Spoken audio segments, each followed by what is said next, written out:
Iepriekšējā raidījumā stāstījām, kopš pirmā lidojuma Latvijā ir pagājuši vairāk nekā 100 gadi. Pienācis īstais brīdis noskaidrot, kas šodien darās Latvijas debesīs, cik daudz tajās ir viesu no ārzemēm un cik daudz pašu lidotāju. Pasažieru visu laiku apkalpoto skaits pieaug un pieaug.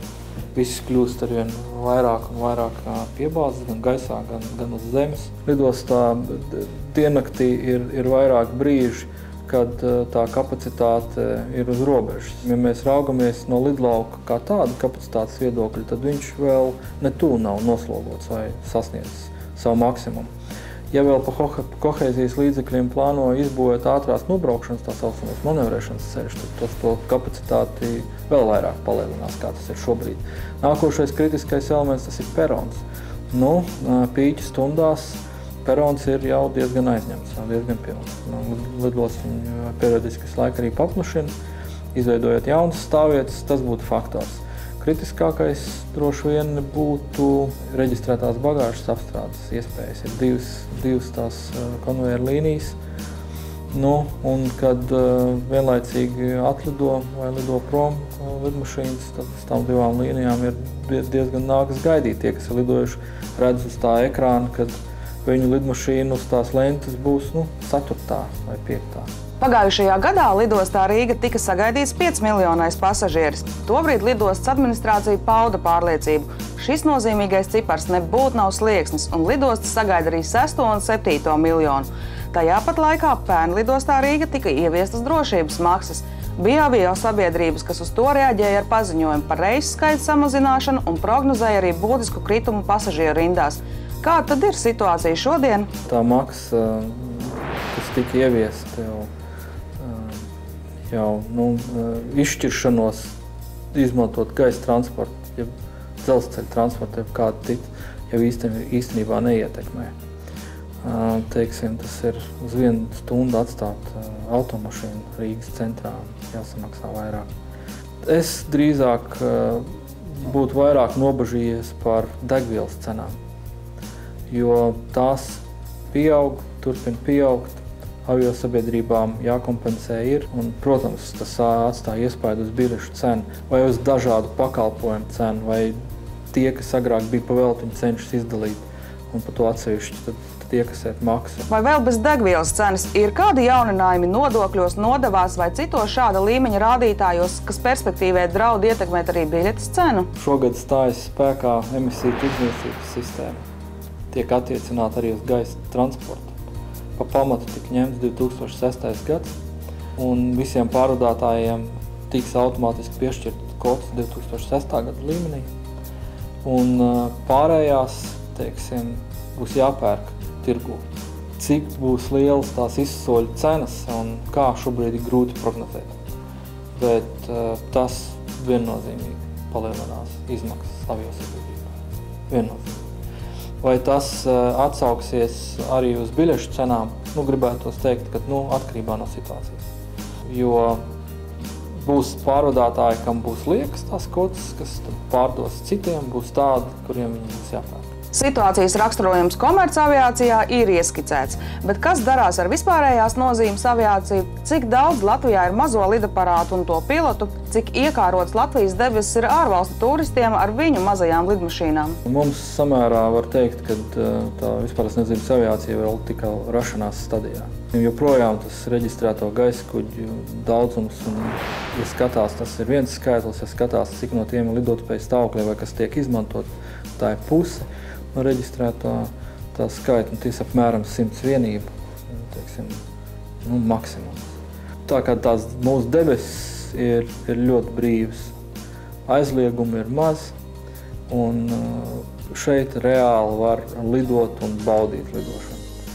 To arī mēs no ārvalstu pilotiem arī dzirdam. Un tā arī ir tas iemesls arī ļoti lielai interesei. Šeit normāli var izlidoties. Šobrīd esam noskaidrojuši to, kāda Latvijā ir situācija ar divām galvenajām nozarēm – komercaviāciju un vispārējās nozīmes aviāciju. Taču jau drīzumā skaidrosim, vai, un ja jā, tad kur Latvijā darbojas izplatnelēcēji, kāda ir situācija ar planieriem un vai joprojām mūsu valstī labus rezultātus uzrāda lidmodelisti. Bet tas citreiz. Drāts, kas ir man rokās, nav nekāda parastā. Tā ir piano stīga, ko izmanto klavieru meistari. Izrādās, 100 gadus atpakaļ tieši šādas pat drātus izmantoja arī būvējot lidmašīnas. Latvijā ir tapis autentiska 100 gadus sena lidaparāta kopija. Noskaidrosim, kāda vēl interesanti materiāli tai izmantoti. Farmani ir lidojuši visi pirmie pasaulē lidotāji. 10. gadā viņi tika atzīta par pašu drošāko lidmašīnu pasaulē un bija ieteikta rūpnieciskai ražošanai. Viņa bija pirmā lidmašīna, kuru ieteica rūpnieciskai ražošanai. Lai arī pirms tam jau bija izgatavoti lidaparāti, kuriem veiksmīgi izdevās pacelties gaisā, tie tomēr pēc savas konstrukcijas bija tālu no pilnības. Viens no svarīgākajiem faktoriem, kas būtiski pasliktināja lidmašīnu vadāmību, bija fakts, ka pirmajām lidmašīnām vēl nebija elerona. Tie ir tie mazie spārniņi, kurš te spārni galā ir. Līdz ar to viņi nevarēja no grīzes iziet ārā. Viņi grozīja visus spārnus, ja? Un dažreiz nepietika spēku, un ja vējš iepūta, nevarēja tikt galā, un ļoti daudz citās. To ļoti labi var izlasītais rezultāts, kas bija no 1909. līdz 10. gadam Eiropā nostās 186 vai 87 piloti. Gada laikā. No 10. līdz 11. gadam ar Farmani gāja bojā tikai 9. Konstruēja viņu un uzbūvēja tāds franču konstruktors Henrijs Farmans. Viņam bija ļoti daudz lidmašīnas vēl pēc tam uzbūvētas, bet šī bija pat labākā. 1910. gada beigās viņa jau parādījās Rīgā, 11. gadā jau Imants ipodromā lidoja Lidijas Zvērieva ar viņu. Jāatzīst, gan 20. gadsimta sākumā lidaparāti bija jauna lieta, un meistari īpaši nešķiroja, no kādām detaļām lidmašīnas taisīt un kādus dzinējus tajās likt. Tika izmantots viss, kas bija pieejams. Tajā laikā jau uz lidmašīnām lika, ko ražoja, to arī lika. Pamatā stāvēja motors Gnome Omega saucās. Tas bija pamatmotors, kas gāja, tas bija zvaigzne, 7-cilindru zvaigzne rotējošais motors, kas griezās kopā, visi cilindri griezās ar propeleru kopā. Pirmie, kas stāvēja Gnome Omega motori, pacelšanās ātrums bija 27 km/h, maksimālais ātrums 40 km/h. Ar riteni viņi varēja apdzīt, tā labi ieskrienoties. Uz Latvijā atjaunotās Farman 4 lidmašīnas atrodam arī īsta vēstures pērle. Vēl no pagājušā gadsimta sākuma darba kārtībā saglabājies dzinējs. Mēs uzzināja, ka motors ir oriģinālais 1912. gada, kas pašlaik stāv virsū. Un tas arī ar Lidijas Zverievu ir saistībā, jo viņi to motoru pirka. Vismaz pēc dokumentiem tā izskatās. Šis ir amerikāņu motors, sāksim tā, Curtis OX. Viens no pirmiem V-veida motoriem, ko amerikāņi uztaisīja. Viņš ir 14 litru motors, maksimāli apgriezieni 1180 apgriezieni, tāds ļoti, tā kā Zinger šujmašīna apmēram. Viņš tā griežās, tāda troksne. Uz doto momentu es neatradu pasaulē nevienu otru šitādu motoru. Pa daļām jā, bet tāds ejošs kā man es neatradu nevienu. Uzmanības vērtas ir arī pārējās detaļas un materiāli, kas izmantoti lidmašīnas autentiskajā kopijā. Piemēram, riteņiem kaučuks sameklēts Vietnamā. Līdz 14. gadam visi riteņi bija balti. Viņi gan paliek pēc tam tādi brūngani kā kafija, bet sākotnēji viņi bija balti riteņi. Savukārt paša lidaparāta konstrukciju veido koks, drāts un lina audums. No oša koka, osis, priede, pēc tam ir drāts, tas ir piano drāts, saucamā klavieru drāts. Stīgas, ko no klavierēm taisa, un es izmantoju tieši arī viņas kā 100 gadu atpakaļ. Ir kreņķis, viņas rosē, viņas ar eļļu visu laiku jāsmērē ir. Izmantots ir gandrīz kilometrs drāts. Audumu pasūtījām Lietuvā, jo vajadzēja tieši tādu pašu audumu kā 100 gadu atpakaļ. Mūsu laikos tādu audumu neražo. Lidaparāta konstruktors atzīst, Farman 4 kopija ir sanākusi autentiska. Tiesa, dažu sīku kļūmju dēļ tai vēl nav izdevies pacelties gaisā. Taču Aivars Grahoļskis ir pārliecināts, vēl nedaudz pieslīpēšanas darbu un Latvijā darbinātais unikālais Farman 4 no zemes spējas atrauties. Domāju, ka varēs arī viņu regulāri lidot un taisīt paraugu demonstrējumus kaut ko tādu.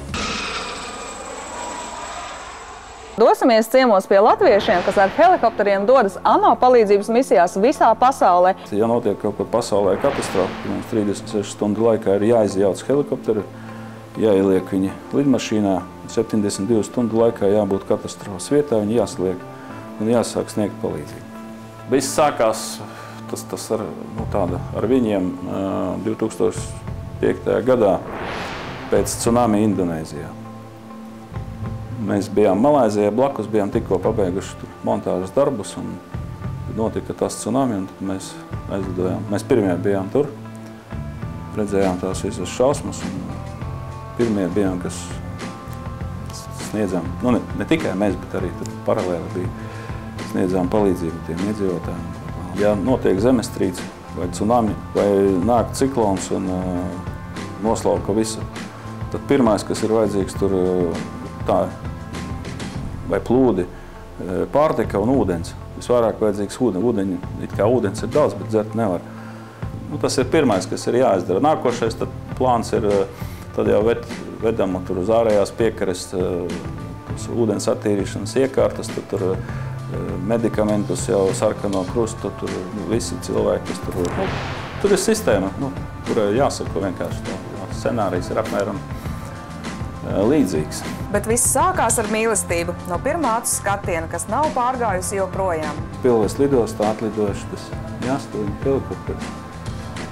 Un tāds jauns, skaists, laikam tikko no rūpnīcas. Es viņu ieraudzīju un šitās. Tu tā, nu, iemīlējos vienkārši. Nu, tā aizgājos. Un tad es visu to dzīvi esmu kopā ar šo helikopteru. Man patīk dzīvē kaut kas tāds ekstra un sarežģīts. Helikopters, teiksim, tā ir ierīce, ar kurā atrodoties es varu veikt kaut ko tādu, ko vienkārši cita tehnikai tas nav pa spēkam, nav iespējams. Es veicu montāžas ar helikopteriem Malaizijā, 3000 metru augstumā, elektrolīnijas uzstādījis un transformatoras, dažādas kābeļas. Montāžas darbi ar helikopteru tikai nezinātājiem var šķist vienkārši. Patiesībā tos drīkst veikt tikai augstākās klases piloti. Nu, padomājiet paši, piemēram, montējot elektrolīniju kalnos, helikoptera pilotam ir jāspēj vienlaikus nevien novērtēt attālums līdz klintīm un uz tām augošajiem kokiem, bet arī precīzi mērķī jānolaiž augstsprieguma līniju konstrukcijas vai tā saucamais spainis ar 3 tonnām betona, kas turklāt tiek vests 60 metru garā trosē. Neatkarīgi no vēja ātruma, lietus un citiem apstākļiem, pilotam jāspēj helikopters noturēt vienā punktā, kamēr krava tiek nostiprināta precīzi noteiktajā vietā. Un tas viss jāizdara maksimums 8 minūtēs. Tieši tāpēc, ka helikopters spēj piekļūt vietām, kurām cita tehnika netiek klāta, tas tiek izmantots arī palīdzības misijās pēc dabas katastrofām. Tiesa, sarežģīto apstākļu dēļ šiem darbiem tiek piesaistīti tikai labākie no labākajiem.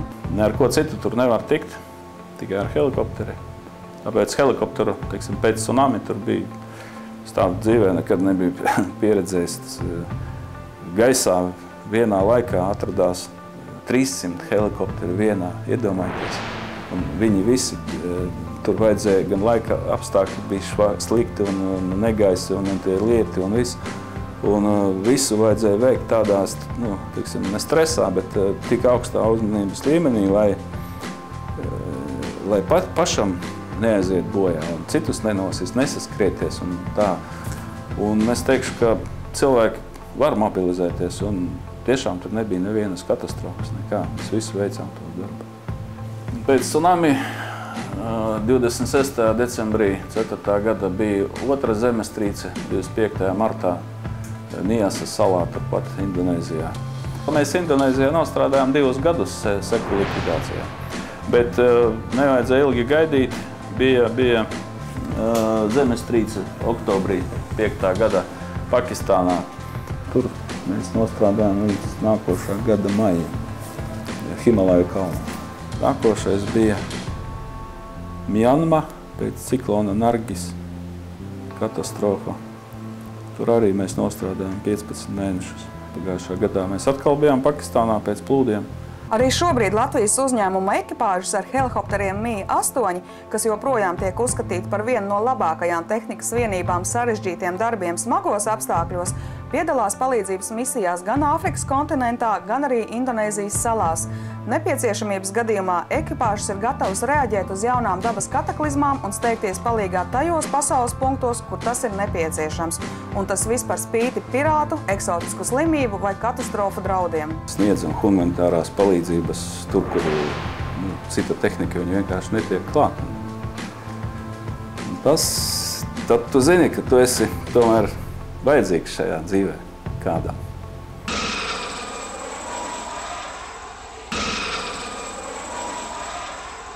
Šoferīši ir pieraduši no oktobra līdz maijam jābrauc ar ziemas riepām. Līdzīga situācija ir arī lidmašīnu pilotiem. Arī šeit ir speciāli noteikumi, kas nosaka, kā lidmašīnas drīkst pacelties ziemas periodā. De-icings. Vispirms laikam ar slotu to sniegu kaut kā noturēja, jā, un varbūt spirtu arī izmantoja, jā, bet ja netaisīt to de-icing, tad, lidmašīnā var vispār nepacelties, vai var būt kaut kādas katastrofa lidmašīnās, ledus vai vēl kaut kādas neturumi palikusi lidmašīnās, tad viņam pacelšanās spēks mazāks, vairāk masas lidmašīnai, liels patēriņš. Pēc tam tie viss sniegs vai ledus var trāpīt dzinēju un sabojot dzinēju. Aviācijas vēsturē ir fiksēts neviens gadījums, kad nenotīrīta vai nepietiekami tīrīta lidmašīna vienkārši nav spējusi pacelties un avarējusi turpat uz skrejceļa. Piemēram, reiz kādā lidostā pirms pacelšanās pilots, reaģējot uz ziņām par nelielu aprasojumu uz vienu no spārniem, līdz to apstrādāt, bet otru, kurš it kā bija savs, atstāt kā ir. Izrādās, tas nebija gudri darīts. Lidmašīna avarēja, un lai arī cilvēku upuru nebija, paša lidaparāta atjaunošana nebija iespējama. Tādēļ lidmašīnu apstrādē pirms lidojuma ir milzīga nozīme, un tie no darītāji prasa pedantisku attieksmi. Izrādās gan to, vai lidmašīnai veikt mazgāšanu un de-icinga apstrādi nosaka lidmašīnas ekipāža, pamatojoties uz saņemtajām ziņām par laika apstākļiem, kā arī lidmašīnas stāvokli. Un ja mēs redzam, kādi neterumi, sniegs vai ledus vai vēl kaut kas atrodas uz virsmas, lidmašīnas virsmas, tad mēs to informāciju dodam ekipāžam, un ekipāžs pieņem to galīgu lēmumu vai taisīt to de-icingu un ar kādam vēlam taisīt. Lidmašīnas apstrāde pret apledošanu atkarībā no laika apstākļiem tiek veikta vairākos soļos. Tā ir reizes, kad drošam lidojumam pietiek, ja lidaparātu nomazgā un ar salīdzinoši vājas koncentrācijas pretapledošanas materiāliem apstrādā tikai spārnus un asti. Bet ir gadījumi, kad rūpīgi jāapstrādā viss lidaparāts no deguna līdz astes galam. Pirmais solis bija nomazgāt viss sniegs vai ledus, kas tur bija uz lidmašīnas virsmas. To jūs redzēt, oranža tāda krāsa vēl bija, jā. Un pēc tam apstrādās lidmašīnā ar pretaplinošu šķidrumu. Pirmais tips, ko mēs izmantojam, tur viņš maisās ar ūdeni, jā. Un mums ir dažādas proporcijas. Un tas arī atkarīgs no apstākļiem vai temperatūras, nokrišņiem un tā tālāk. Ja? Un mēs varam dot 20% tips vans un 80 ūdens, 30, 70, tā, 40, 60.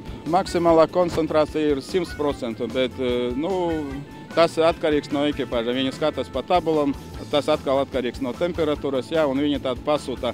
Ja mēs pildām visu to, ko prasa ekipāža. Starp citu, lidmašīnas tiek mazgātas ar siltu ūdeni, kas cisternās ar speciālu tehnoloģiju nemitīgi tiek uzturēts vismaz plus 60 grādu temperatūrā, bet nereti arī vēl siltāks. Tādēļ ir jāievēro striktas instrukcijas par to, kur šādu siltu ūdeni uz lidmašīnas drīkst liet, bet kur nē. Piemēram, ūdens nedrīkst trāpīt virsū nec iluminatoru, nec pilotu kabīnes stikliem, kas krasas temperatūras svārstību dēļ var vienkārši saplīst. Tāpat ūdeni nedrīkst liet virsū dzinējam vai vēl vairākām svarīgām detaļām. Taču atgriežoties pie pretapledošanas materiāliem, protams, mūs, kā jau ziņkārīgu tautu, interesē, no kā īsti tas pretapledošanas jeb de-icinga materiāls sastāv. Tas nav kaitīga, vēl tas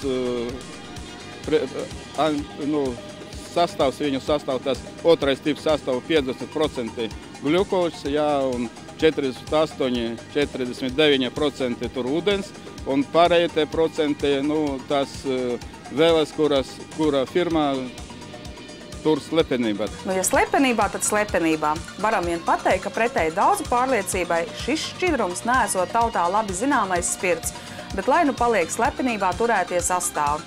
Interesanti, cik ilgs laiks nepieciešams vienas lidmašīnas apstrādei un cik ilgu laiku pirms izlidošanas tas jāveic? To darbu jāveic ļoti ātri, un kad mēs sākam to otru soli taisīt, mēs to pierakstam laiku, cikos tas sākas operācija jau, un pēc tam iedodam to informāciju ekipāžam, un viņi tad zina, cik viņam laika ir, lai izlidotu no lidostas. Ja tas laiks būs nokavēts, tad atkal jātaisa viss no jaunas to pretaplidināšanas operāciju. Bet nu parunāsim par koferiem. Pieredzējis stjuarti mums atklās, kā koferi pareizi izmērīt, bet kas galvenais, viņa mums pastāstīs knifiņus, kā koferī pareizāk sakrāmēt mantas, lai tās nesaburzītos. Dažādām aviokompānijām ir dažādi noteikumi par to, cik garš, plats un smags drīkst būt rokas bagāžas kofers. Tādēļ jau iepriekš der noskaidrot, kādas prasības izvirza jūsu izvēlētā līdzsabiedrība. Turklāt kofera izmēra parametri jāievēro līdz pat centimetram. Air Balticam ir 8 kg, 55, 40 x 20 cm. Tiek mērīts šādi no roktura līdz ritentiņam. Ja ritentiņi rada ļoti lielu izvirzījumu, tad viņi noteikti jāņem vērā. Rokas bagāžais vairāk vai mazāk ieteiktu auduma koferīti, tāpēc, ka pirmām kārtām viņš ir ļoti viegls. Otrām kārtām auduma, jo tomēr viņš ir elastīgāks. Ja man būs kaut kas nedaudz lielāks, viņš tomēr tādu izvirzījumu izveidos, bet tomēr viņš ir elastīgāks manām vajadzībām. Plastmasa, viņš ir ciets, ja neielīdīs kaut kas, viņš neielīdīs. Ja somu pārsniegs šos izmērus, būs problēmas viņu aiztaisīt ciet. Un arī kaut vai mēs kaut kādā veidā viņu aiztaisīsim ciet uz pacelšanos vai uz nosēšanos, viņš var atvērties. Attiecīgi pasažieris var gūt traumu, jo tur izkrist ārā. Kad ar izmēriem tiks galā, svarīgi ir arī zināt, ko koferī drīkst likt un ko nē. Šeit aviosabiedrības, kā arī lidostas iesaka, lai izvairītos no pārpratumiem un konfliktiem drošības pārbaudes laikā, pasažierim gaisa kuģa salonā vajadzētu ņemt līdz tikai tos priekšmetus, kuri nepieciešami lidojuma laikā. Piemēram, grāmata, ceļojums pilvens, portatīvais dators un tam līdzīgas lietas. Pasažierim ir jārēķinās, ka šobrīd aizliegto priekšmetu kategorijā tiek iekļauti visi priekšmeti un vielas, kas var tikt izmantot kā uzbrukuma ieroči un var radīt draudus lidojuma drošībai. Šajā kategorijā ietilpst arī tādi ārēji nevainīgi priekšmeti kā manikīra šķērītes, kabatas snaži, benzīna šķiltavas, slīdas un jebkāda veida šķidrumi. Arī smažas vai bērnu putriņi, ja to taras tilpums pārsniedz 100 ml. Šķidrumi virs 100 ml, tad arī šķērītes virs 6 cm, naži, skrūvgriežņi, visādi instrumenti un tā tālāk. Bet pārsvarā cilvēki šobrīd, ko mēs esam novērojuši, ievēro visus noteikumus, un viņiem nav tādu nekādu bīstamu priekšmetu. Tas ir retums. 1-2 cilvēki pa dienu, kas ved kaut ko, kāds lielāks šķērs, kuras varbūt aizmirsušās rokas bagāžas koferītī vai kāds skrūvriezis, kas ir nejauši tur iekļuvis. Es uzskatu to par nejaušību. Šobrīd jau cilvēki ir pietiekami informēti un saprotoši. Runājot par šķidrumiem, atgādināsim, ka šobrīd notiek intensīvs darbs pie dažādu šķidrumu detektoru testēšanas un paredzams, ka jau nākamajā gadā 100 ml ierobežojums šķidrumiem tiks atcelts. Savukārt šodien lidostā, par spīti jau salīdzinoši labi izglītotiem pasažieriem, gadās arī tādi, kas lidmašīnas salonā kā rokas bagāžu mēģina ienest arī visai dīvainas lietas. Ir bijuši fotorzāģi, ir bijuši, visādi brīnumi ir bijuši. Interesanti, kas lidostas drošībniekiem ir šā brīža neparastākais brīnums? Neparastākā lieta – vairāk nekā $200 000 rokas bagāžā. Tā ir neparastākā lieta, kāda ir bijusi lidostā. Lai jūsu koferis nesaņemtu nākamās neparastākās neatļautās bagāžas statusu, vēlreiz aicinām pirms čemodāna krāmēšanas pārliecināties, ka esat paņēmis tikai to, ko drīkst, un esat deklarējis to, kas deklarējams.